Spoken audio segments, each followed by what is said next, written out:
Hey guys, Alton Jones here with Rehabs2Riches. I'm here on location at a brand new project in Altadena, California. And I want you to go on a ride along with me to show you what I look for in investment properties that will make our students the most money.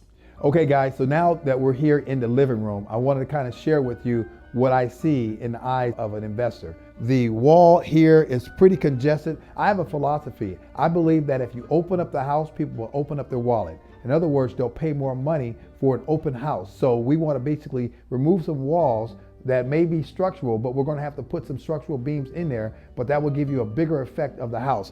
This whole living room area has been congested and compartmentalized. So I want to take you to the kitchen and see the difference of the living room and the kitchen, how open it would be with a brand new 9-foot island inside. Okay guys, so now that we're in the kitchen, you can see how compartmentalized this really is. You have this wall here that's really dividing the house away from the bedroom area, and you have this wall over here where the kitchen cabinets are that's also taken away from the house because now you have it closed off from the living room. When you look at this, it's the look of money when you actually rehab this house, because now you're going to take this down, you're going to open it up, you're going to make it bright and airy. Those are the things we want in a house because, man, right now it's a hot mess. So what I'm going to do now is take you to the master bedroom and you'll see more of what the potential of this house can be. So folks, now that we're here in the master bedroom, man, I just want you to know this place, it was an absolute mess.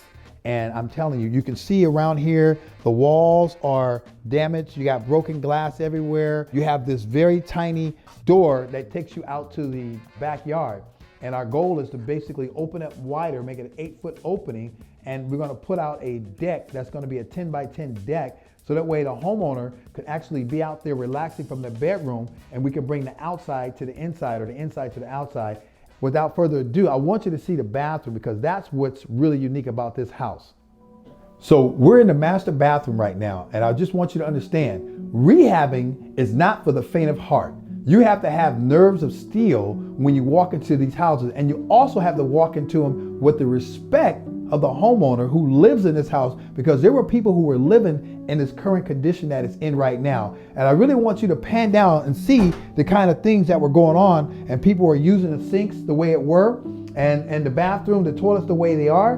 And so you can see, horrified it may be, we had to come in there with an approach that we wanted to give them the respect as a human being. So we want to be able to help these people out of a bad situation to make it better. And so this is the prize right here. This entire room is the difference of what a winner would do versus somebody who would quit and turn in all the marbles. So from that point, I want to take you to the rest of the room so you can see what I see. We're here in the dining room right now. It's a former dining room. You have a wall here, your wall here, and wall behind me. So it's really compartmentalized. And what we're planning on doing is, because we're going to open up this concept so we can bring the dining room, former dining room, all the way to the living room and all the way to the kitchen. So it's all one big room.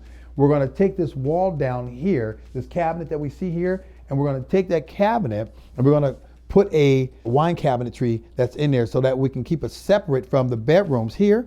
And we're going to close off this door to this master bedroom over here. We're going to completely close this off because we want to make sure that the homeowner has privacy. You don't want a bedroom opening up into a dining room because you really have no privacy if you're having a formal dinner here and you got to keep going out of your master bedroom. So we're going to in turn take that over to the side that I'm going to show you over here. You'll see that we're going to reposition that door to this side over here, and that's going to be great for the effect. And then we're going to create a whole new area where it's going to be laundry rooms right here. So we're going to put a laundry room in this area where this wall's going to come down. We're going to put a laundry room there. And then from that point on, you can see there's another room there, which is not a room, that's a bedroom, but we're going to turn it into a bedroom. So I'm going to show you next how we take an empty room and turn it into a bedroom and adding value, because right now we're at a 3-bedroom, 2-bath, and we're going to make this whole area a 4-bedroom, 3-bath. So now we're in a patio, folks. And in this patio, it's not being used properly. And I'm going to show you how we create a patio into a bedroom, because the bedroom will add more value to the house just by putting up a closet right here in this area. So a 2-foot by 4-foot closet wardrobe, and that way you can house all your clothing in there. And instantly you now have a bedroom where you stayed within the footprint of the house, and now you create another added value to the house by having that extra bedroom.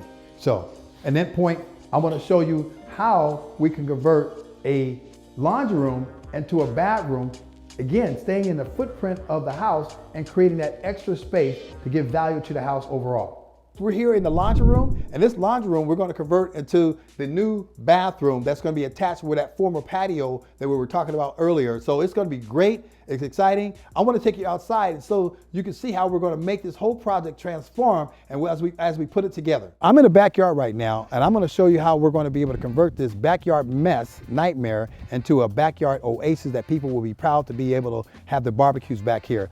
Right now we have a lot of trees, as you can see, that are on the garage, and that's causing a problem with two things. One, the power lines. The power lines are here, and that's the power pole that's on the side over here, and that power pole and the power lines are now starting to sag because of the weight of the branches. So that's a safety issue, because if those power lines snap, then you can take out the entire block with power, and that's not going to be good, and your neighbors are going to be upset about that.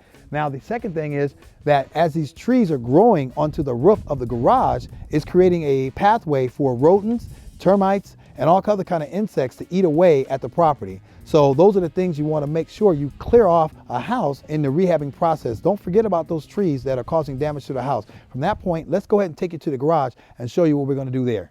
This is a garage that's a 2-car garage, a 20 by 20. That means it's 400 square feet. And at the time, they were using it as a 1-car garage. As you can see, the tires are inside here.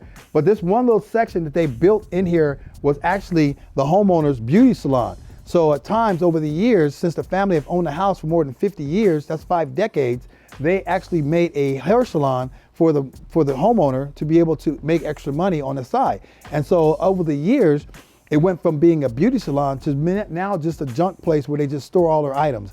Folks, when you're dealing with families who have decades in history, many years of owning property like this, and it's cousins and aunts and uncles and people passing things on, they're leaving these properties that have been financially destitute. They can't afford to fix them up. They can't afford to maintain it. So they call people like us to come in there and give them a cash offer so they can be rid of the circumstances that they have and start on with a new life somewhere else.